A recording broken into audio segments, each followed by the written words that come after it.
can you ever fully recover from an eating disorder? An eating disorder like anorexia, bulimia, or binge eating can throw your life into complete disarray. When you're in the thick of it, it may seem like there's no light at the end of the tunnel.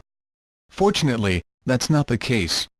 Any women with eating disorders will fully recover, although the road to recovery is usually longer and more complex, with twists and turns and ups and downs, than they anticipate, says Margot Main, Ph.D., a founder and advisor of the National Eating Disorders Association, founding fellow of the Academy for Eating Disorders, and author of Treatment of Eating Disorders, Bridging the Research-Practice Gap.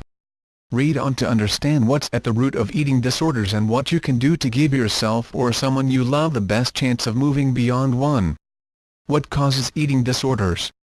Being a woman in modern Western culture is a primary risk factor of developing an eating disorder, says Main. Fashion and media industries have given society very clear messages about the importance of a woman's weight and appearance. The cultural pressures on women have created tremendous risk for otherwise healthy women to develop these life-threatening conditions. Your genes may also predispose you to being at risk, but it's more than that. See intergenerational attitudes toward weight, food, body image, and emotional expression contributing equally to genes, says Main. In other words, nature needs nurture. So if your parents made comments about your weight growing up or your big sister struggled with an eating disorder of her own, you might be further pushed in that direction. Finally, any major life changes can contribute to bringing about an eating disorder. Think going into adolescence at 13 to 15 years old, then out of it at 17 to 19. Developmental transitions are a risk factor for eating disorders, as they present a pathway to dealing with the stress of a new life phase, says Main. Adult life is chock full of transitions as well, like graduating from college, getting married or divorced, and dealing with health and mortality issues. As adults, women who are in recovery may relapse, women who have had issues throughout their lives may get worse, and a small number will develop an eating disorder for the first time, says Main. When you're feeling like your life has devolved into chaos, latching onto an eating disorder may feel like grabbing onto a life preserver you feel a desperate need for, says Main. It's a myth that eating disorders are really about food or weight, says Main. In reality, those are the symptoms.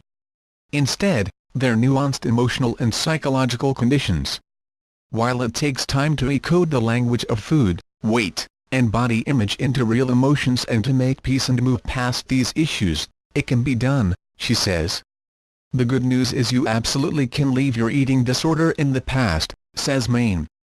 For many, an eating disorder is a temporary phase in their life, while for others, it's more of a life sentence, she says. So what defines full recovery? You no longer see the world through the lens of weight, food, and appearance, says Main. You are able to see yourself as a full person with strengths and gifts. Of course, you might still deal with doubts about your body image, but you won't see your physicality as the be-all and end-all of who you are. You're able to turn down the volume on that internal dialogue, says Main. Unfortunately, it's not a guaranteed outcome. As a therapist, I cannot promise a complete recovery free of any symptoms or side effect of an eating disorder, says Main.